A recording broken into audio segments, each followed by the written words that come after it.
osciloscopio automotriz es una herramienta digital el cual nos permite revisar el pulso de los sensores, los actuadores que envía la computadora.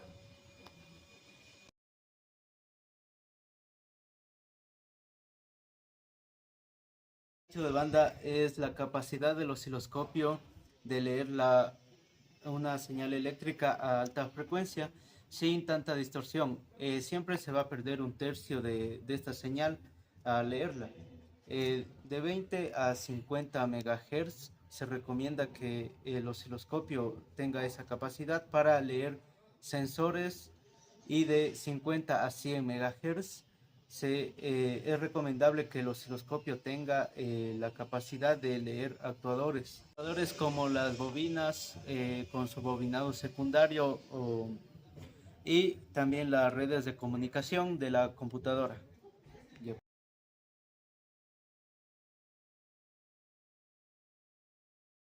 a hablar sobre la velocidad de muestreo. Es la cantidad de veces por segundo en la que se toma medidas de una señal analógica para convertirla en una señal digital, y esta se mide en hercios.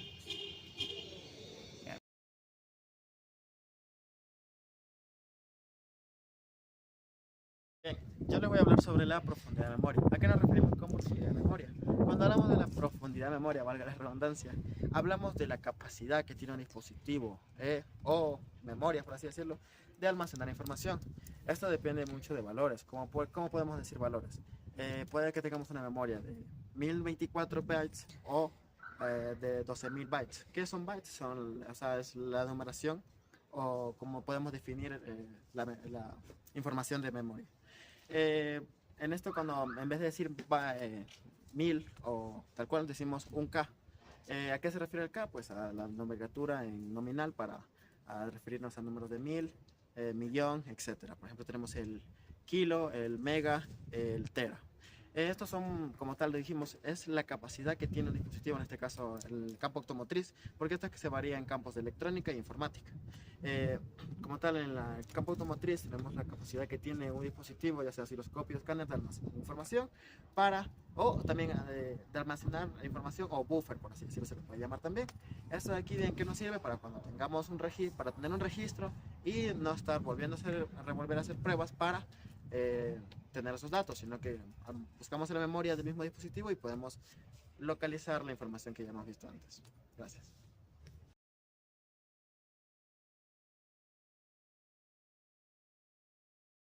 En un osciloscopio, el trigger, o también conocido como disparador, esa es una función que viene en el mismo osciloscopio, y el trigger básicamente tiene la función de hacer que la señal que emite el osciloscopio aparezca en la pantalla del mismo, que la señal aparezca de una forma más precisa y más fácil de leer.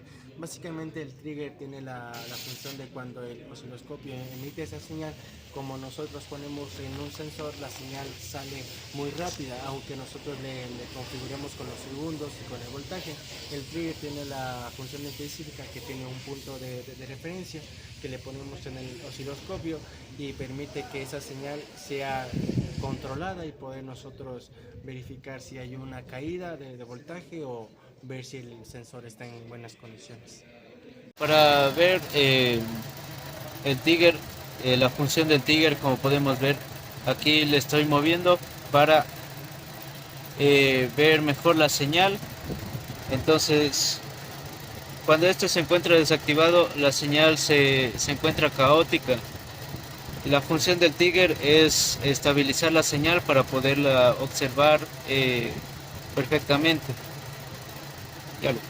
No. Como podemos ver, la frecuencia es las repeticiones en las que la señal se repite en cada segundo. Entonces, como podemos ver, en cada segundo se repite varias veces la señal del inyector.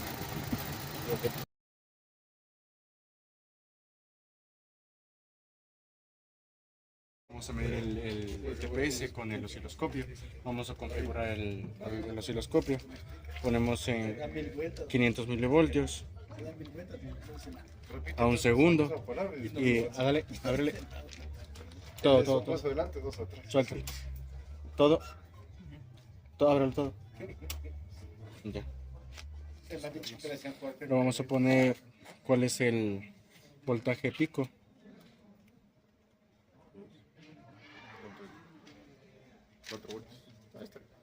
Tenemos aquí.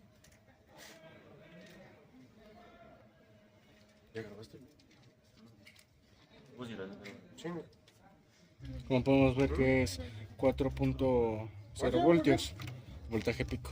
Vamos a medir lo que es el sensor MAP de la camioneta y lo primero que hacemos es pinchar en el sensor y ver que esté conectado bien en señal y procedemos a acelerar a ver cómo cambia el voltaje. ¿Acelero?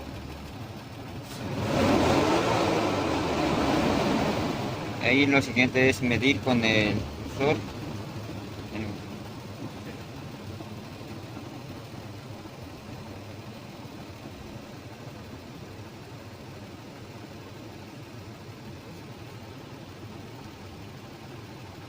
lo que nos da 3.4 voltios. En este caso estamos revisando la frecuencia del sensor de oxígeno, con lo cual se puede ver aquí.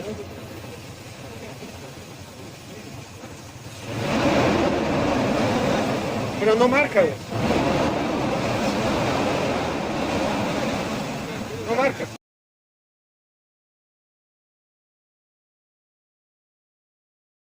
Vamos a colocar la sonda atenuada para poder medir los inyectores con el osciloscopio. Procedemos a pinchar el primer cable para ver si este es el que nos transmite la señal.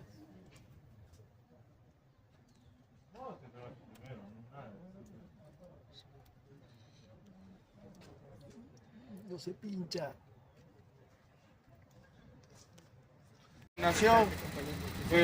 Procedimos a pinchar en el cable que es de señal y le podemos ver que está aquí el inyector mandando su señal. A continuación vamos a poner el cursor para que habla este botón. El otro.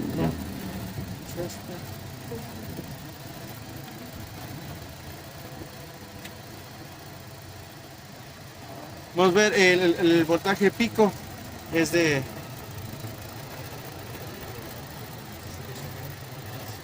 Vamos a ver el voltaje pico es de 55.3 voltios. Como podemos ver con los cursores podemos medir el tiempo de inyección, que son 2 milisegundos.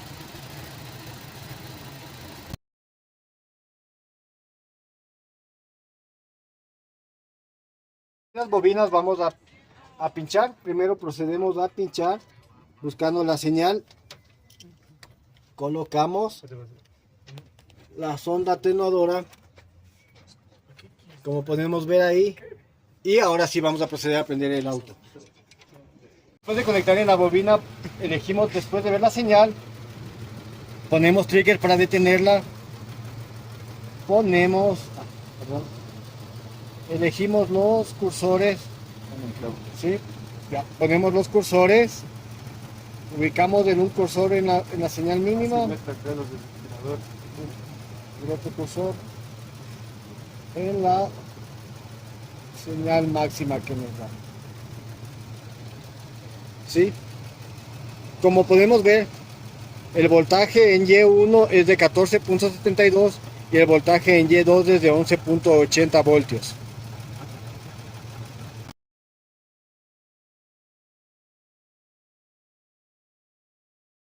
Muy bien, ahora estamos viendo la señal del IAC. Como podemos ver en el oscilograma, cuando lo tenemos que fijarnos en que la señal es de tipo cuadrado. Aquí nos podemos dar cuenta. Vemos que el alto es de 12,85 voltios y el bajo es de 846.2 milivoltios. Lo que nos está indicando que en este caso el IAC está funcionando de manera adecuada, no tiene problemas, y vemos como la señal está de forma correcta como debería corresponder. Aquí vemos el tiempo que está en 1 milisegundo. Y aquí vemos el retorno, ¿no? Cuando vuelve a su estado original. Y cuando la volvemos, cuando le damos a correr, vemos cómo varía, ¿no? Así vemos con aceleraciones. Podemos ver cómo...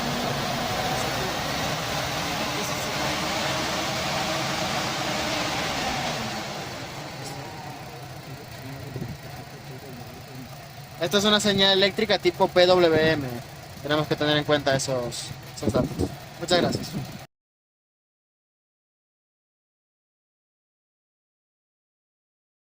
Ahora mismo vamos a ver la opción de automotriz en el osciloscopio.